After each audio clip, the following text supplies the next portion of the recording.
That's my कानूनी page.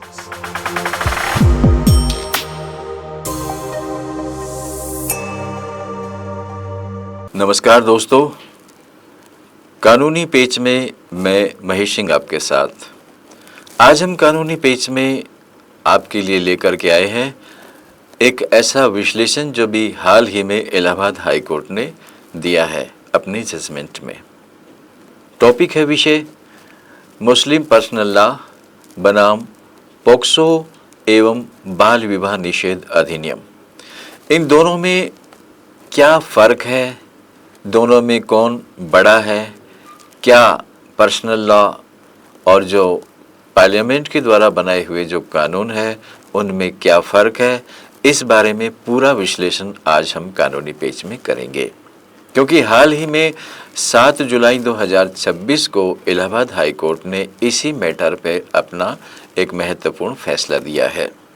आइए चलते हैं, इस पे बात करते हैं। टॉपिक है हमारा मुस्लिम पर्सनल लॉ बनाम पोक्सो एवं बाल विवाह निषेध अधिनियम। इलाहाबाद हाई कोर्ट का 7 जुलाई का जो ये निर्णय है, ये एक बहुत ही ऐतिहासिक निर्णय है और इस पे हम आज टॉपिक बाय टॉपिक्स एक एक करके विश्लेषण करेंगे।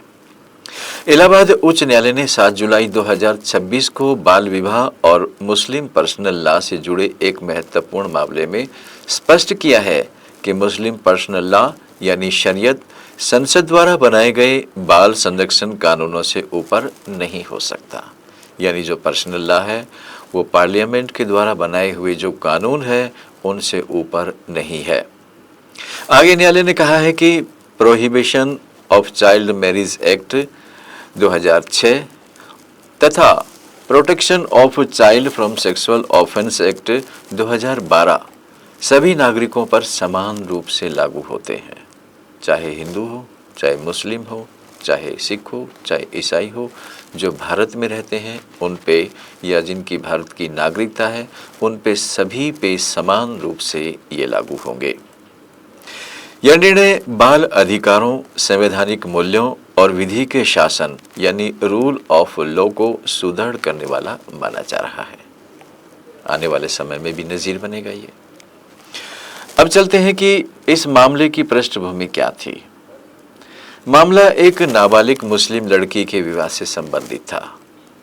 याचिकाकर्ता की ओर से यह तर्क दिया गया कि मुस्लिम पर्सनल लॉ के अनुसार प्यूबर्टी यानी यौवन प्राप्त करने के बाद विवाह वैध माना जाता है। दूसरी ओर राज्य सरकार का पक्ष था कि संसद द्वारा बनाए गए बाल विवाह निषेध अधिनियम और पॉक्सो एक्ट के प्रावधान पर्सनल लॉ से सर्वोपरि है और इनका पालन सभी धर्मों के नागरिकों के लिए अनिवार्य है, चाहे कोई भी धर्म का हो। अब ये जब न्यायालय के सामने रखा गया मैटर, तो न्यायालय के सामने मुख्य प्रमुख जो बात थी वो विधिक प्रश्न थे कि कानून क्या कहता है इस मामले में। दोनों में ही अगर हम तुलना करते हैं, दोनों में ही अगर टकराव होती है, कहीं भी पर्सनल लॉ या पार्लियामेंट के द्वारा बनाए हुए जो लॉ है अगर उनमें टकराव होता है तो स्थिति कहाँ पर पहुँचती है, न्यायालय के सामने ये मुख्य प्रश्न थे। क्या था प्रश्न न्यायालय के सामने? ये था कि क्या मुस्लिम पर्सनल लॉ के आधार पर 18 वर्ष से कम आयु की लड़की का विवाह वैध माना जा सकता है।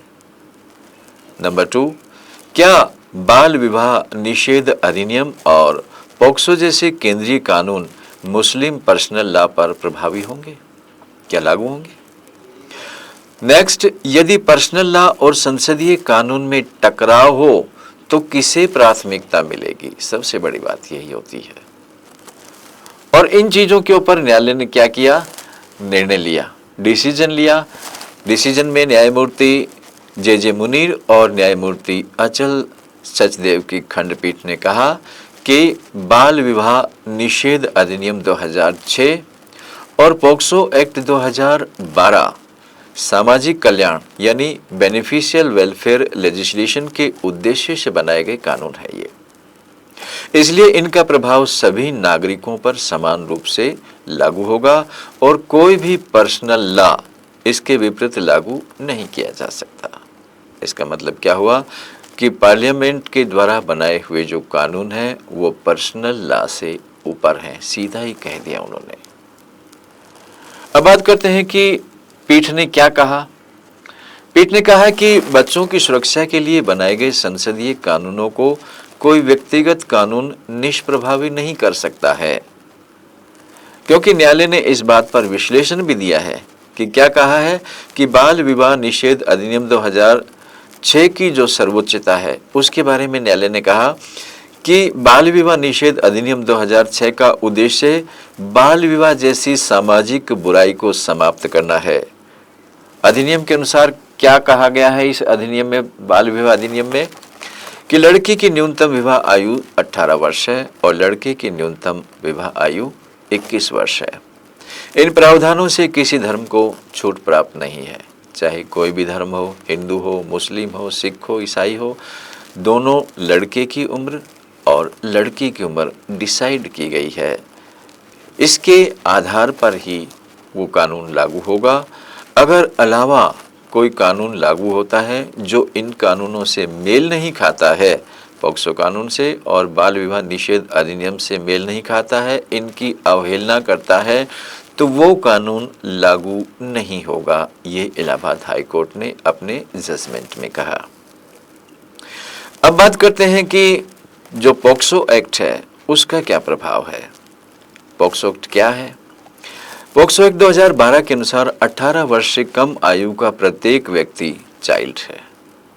चाइल्ड की कैटेगरी में उसको माना गया है और ये भी कहा गया है कानून के द्वारा कि चाइल्ड के द्वारा किया गया कोई भी कार्य या कोई भी कथन मान्य नहीं है, उसकी कोई वैलिडिटी नहीं है, उसके कथन को स्वीकार नहीं किया जाएगा।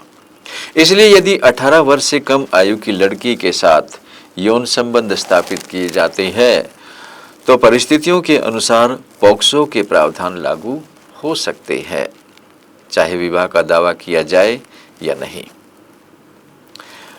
आगे क्या है बात करते हैं। इसमें ये भी कहा गया है कि कॉन्स्टिट्यूशन की जो प्रधानता है वो लागू रहेगी।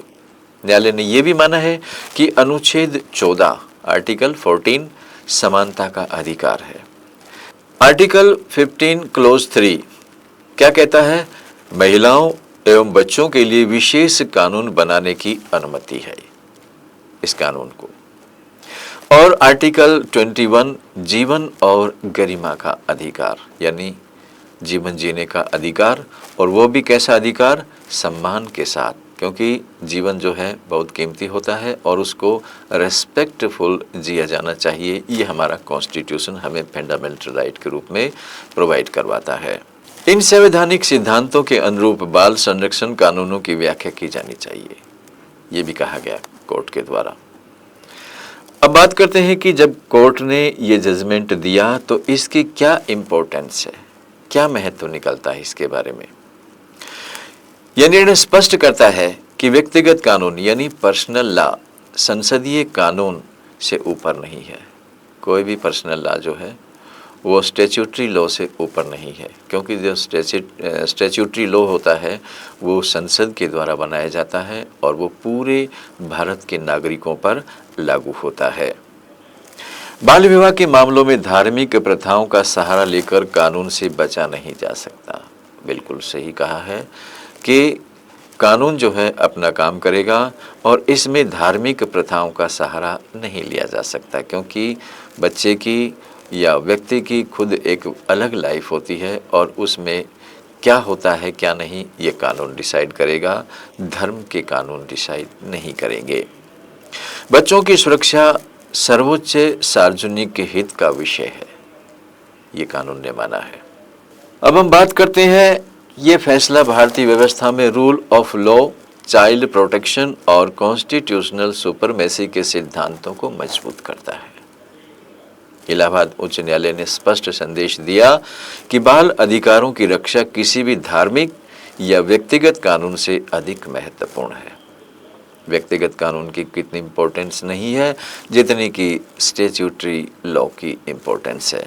यानी जो कानून बना है बच्चों के लिए बना है, महिलाओं के लिए बना है, वो उन्हीं के लिए काम करेगा। बाकी के जो लॉ हैं वो टकराव आते हैं तो उसमें पार्लियामेंट्री जो एक्ट बना है उसकी महत्वता रहेगी। और संसद और इलाहाबाद हाई कोर्ट ने यह भी कहा है कि संसद द्वारा बनाए गए बाल संरक्षण कानून सभी नागरिकों पर समान रूप से लागू होंगे।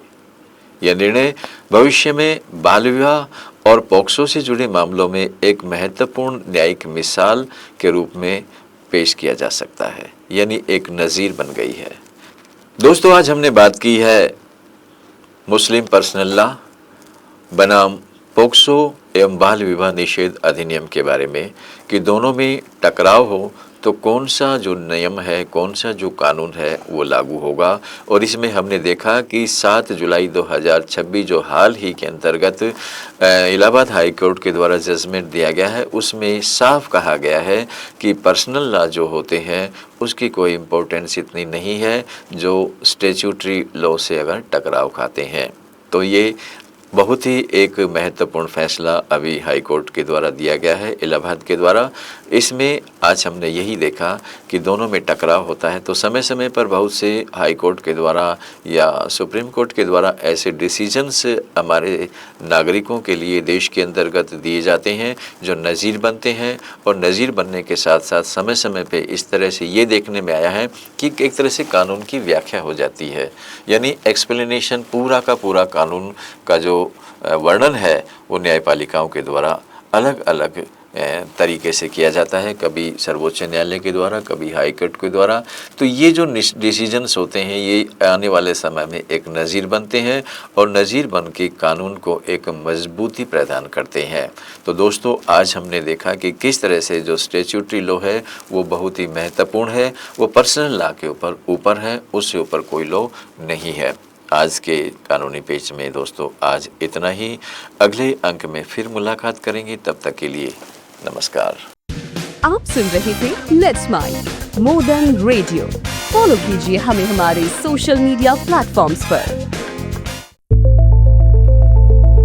It's time for news. It's time for more than radio. Presenting the first radio news app, Let's Mic.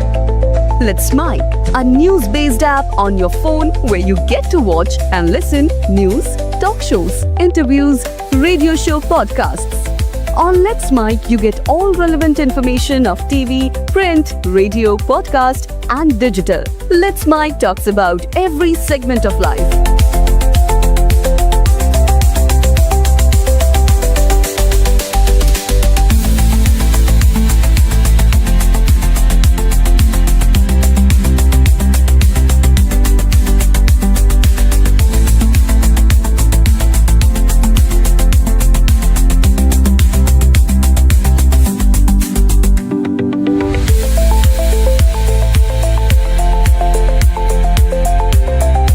Download the app now from Play Store. Available both on Android and iOS mobile phones. Follow us on YouTube, Instagram, Twitter, LinkedIn, Facebook, Telegram, WhatsApp, Snapchat. Let's talk, let's connect, and let's mic.